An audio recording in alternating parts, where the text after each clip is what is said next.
What's up, YouTube? It's your boy Starfire Jordan back at it again with another episode of Jujutsu Kaisen Season 3, Episode 5. Let's go! So we basically start off with a flashback with Panda as a baby, and we get this conversation between Principal Yaga and Principal Gachi in this prison cell where Principal Yaga is under investigation, asking because the Jujutsu higher-ups are asking him how to create the cursed corpse, but Principal Yaga do not want to expose that information because they know it will use it for evil than for good. So then Principal Kakaganji is basically telling Principal Yaga that if you cannot tell them, they'll downgrade you to special grade and that you'll be in imprisonment forever, and he do not want that for him. So then we basically get this little flashback between Principal Yaga and this cursed corpse, and he's sitting down telling him that, oh, you're planning on going to see your mother today. I have to be gone for a while after what happened in the Shibuya incident, and that you and your friends are better off without me for right now, and it's okay. And so we get this little scene where all the cursed corpse comes together and basically tell him thank you and that you are a great mentor in our life. And so Principal Yaga takes the cursed corpse to go see his mother, and we see the mother in this guy with her, and this guy tells him that it's a shame that she cannot understand that it's her child, but he cannot tell her that due to the Jujutsu High and their agreement to not tell her. So then she sees this cursed corpse as her child, and she falls to the ground, crawling to the child because she is paralyzed down to her legs, and she cannot do much, so she crawls to the child and gives the cursed corpse a big hug because she don't know that is her child. But the cursed corpse himself know that is her mother, that is his mother. So then we get back to the present, and we see Principal Yaga walking down the street, and we get this unknown character, bro. I don't know. This character walking up like he Yuta. Sorry, I'm a Yuta glazer, but dog, you are not Yuta. You do not rock the outfit. That you must be from the Zenin clan. No wonder why Maki didn't get you that day. But we see him basically pulling up, basically telling them that where you going, because you are due for execution. And he going like, Principal Yaga not caring. He rambling onto his head like, dog, who you feeling like? That fit is not it. That blade, bro, you are not Yuta. Stop. So then we get this little guitar moment where we see Principal Kakaganji coming from the parking garage playing that rock and roll, bro. So then after that, we get this little cut where we see Principal Yaga on the ground, cut up and hurt very, very bad. So then we get this little sentimental moment with Panda and Kasukabe basically telling Panda that I am an ode to death with Principal Yaga. He is a great man. Do not tell anybody I let you go. Go save him.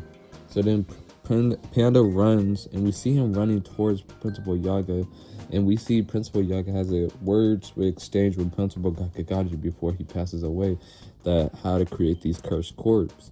And we get he basically breaks it down one by one and how it works. Then we see him go.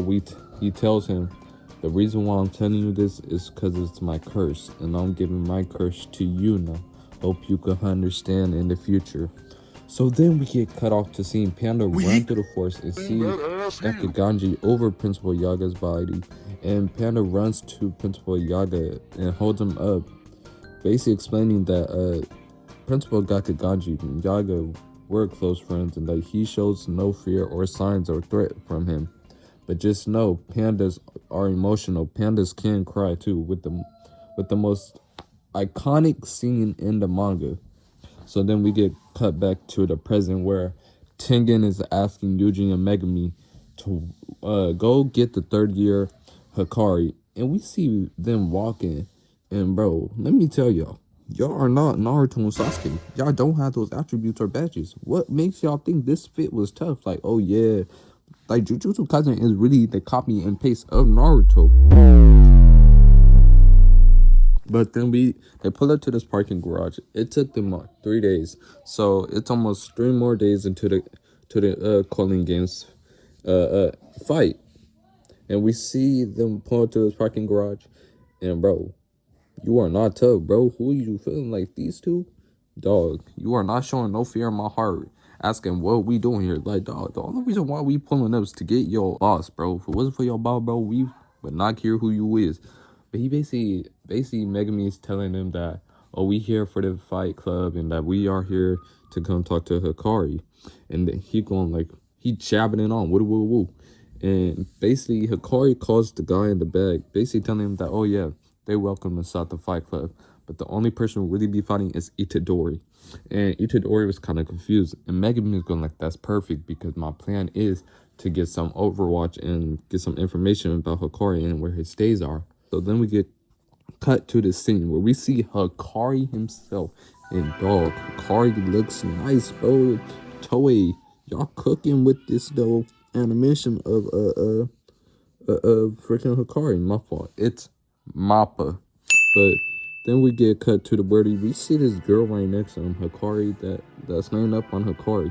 And it's basically Kiara. Get the hell out! Get out! Get out! Get out! Okay. Get out! Get out! And dog, let me tell you, I do not understand why they thought making Kira such a wise character. But I'm not gonna lie, Kira looking bad, bro.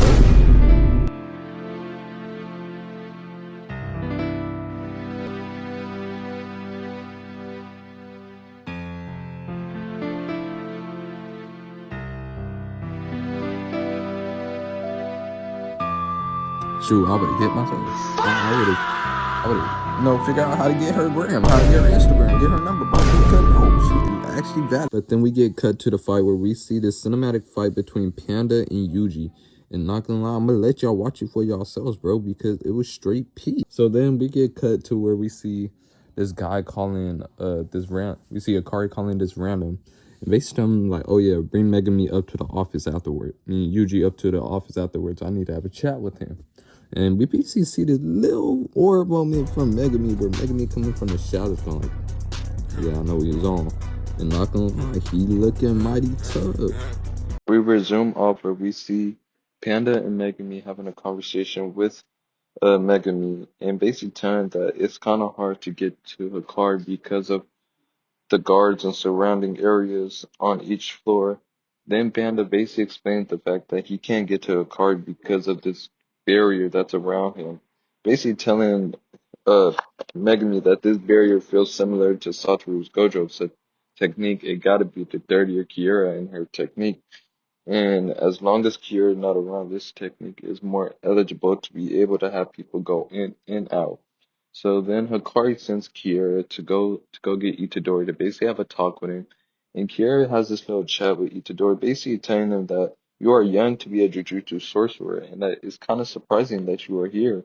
And she basically tells Itadori that when Hikari was young, he didn't pass middle school 3 times, and now that he is a 30-year sorcerer, he is kind of passionate. And we basically have Itadori come up to to Hikari, and basically just have a chat, and I'm gonna let y'all watch it. それはあること次第だろ。だがそのあることを知るには20万の情報商材を買わなきゃならん。それは信じらんないな。そう、お前が感じた通り、これは典型的な詐欺だ。騙す側は金持ちを装って金持ちのなり方を売り、金を手に入れる。普通に考えればわかることだが、騙されるアホはアホほどいる。なぜか、それは全て熱のせいさ。熱？騙す側も騙される側も持っている。ここで人生変えてやろうって熱さ。熱に浮かされて人は判断を誤る。だが熱がなければ人は恋一つできない。どうもと相談が。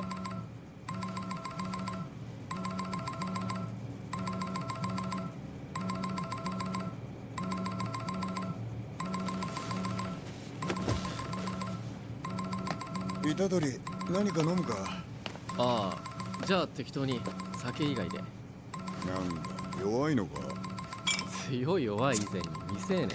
気にするタイプには見えねえな。知ってるか？五条悟も芸妓なんだ。へえ、五条って誰？っていうかもって、俺は別に。あのな。え？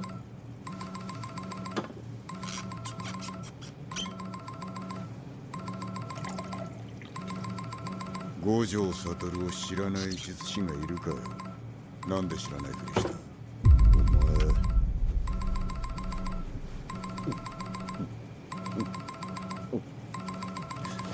光線の回しもんか。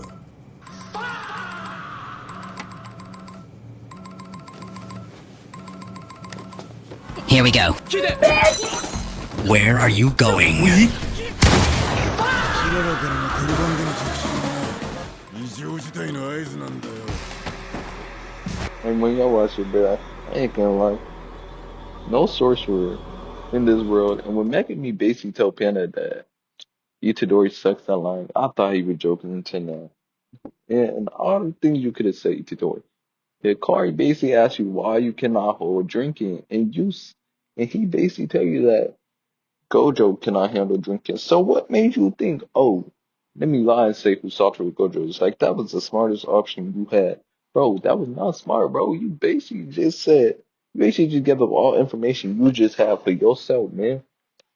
But then we get this little face off where Hikari basically uses curse technique to attack Itadori and brings him closer, and Itadori basically telling him like, hold on, let me talk, and he said, nah, I had enough, my passion's gone.